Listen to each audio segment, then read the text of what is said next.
236 years after the founding of the United States, the debate over the separation of church and state in this country is still ongoing. This week, thousands of American churches took a stand against the U.S. government in an act of protest that they hope will get them into lots of trouble. CCTV's Monna Kashfi was there to see how it all unfolded.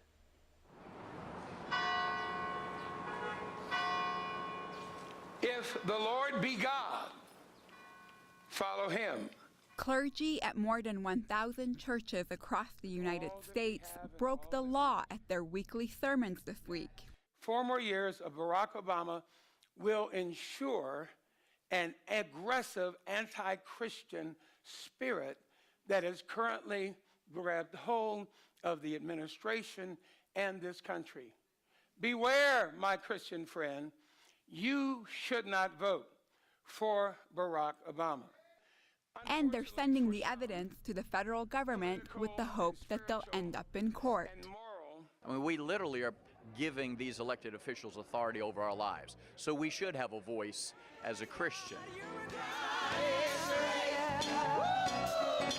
A 1954 law bans nonprofit organizations that have been granted tax-exempt status by the Internal Revenue Service, including religious organizations, from endorsing a candidate for office and campaigning on behalf or against a candidate. The U.S. Internal Revenue Code provides as a general rule that the income of organizations and individuals is subject to income tax. But the code also provides for exemptions from that general income tax rule. And one of those categories of tax-exempt organizations includes charities, which includes churches in the United States. Now, those organizations are entitled to tax-exempt status as long as they refrain from certain activities. And one of the activities that the charities are required to refrain from is intervention on behalf of or in opposition to a candidate for elected public office. Just because somebody's skin is black, you're going to support an anti-God, anti-gospel agenda. Now this coalition of churches says their constitutional right to freedom of speech is being violated. We talked about sending people who would stand for marriage as senators and congressmen. They hope that by providing the IRS with the footage of their technically illegal sermons on what has been dubbed Pulpit Freedom Sunday, they will force the government to take them to court, where they can petition to have the law overturned. Let folks know that a law that they say is hurting American democracy. You don't have the right to speak out as pointedly, and then you can't hold people accountable. So I think it's the accountability issue of, look at Bill Jones over there. We sent him over there to do X, Y, Z, and Jones just isn't doing his job. Right now, it's totally inappropriate to do very much more than general issue advocacy around what Bill Jones is or isn't doing.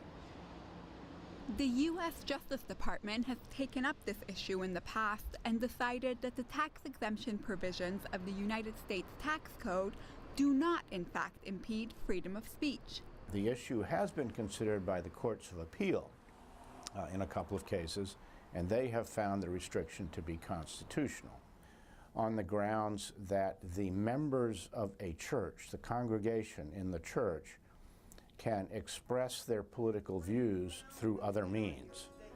They can form a political organization, for example. Lord, I ask you to take this word and... Organizers of Pulpit Freedom Sunday say their pursuit of unrestricted freedom of speech from the pulpit won't interfere with another sacred American ideal, separation of church and state.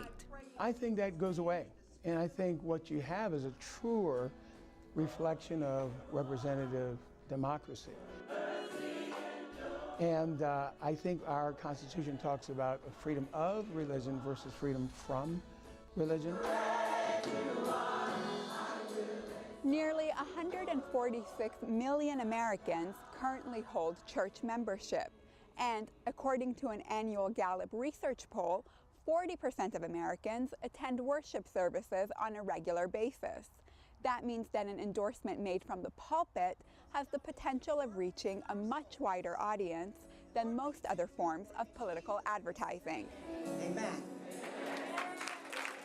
Monna Kashfi, CCTV, Beltsville, Maryland.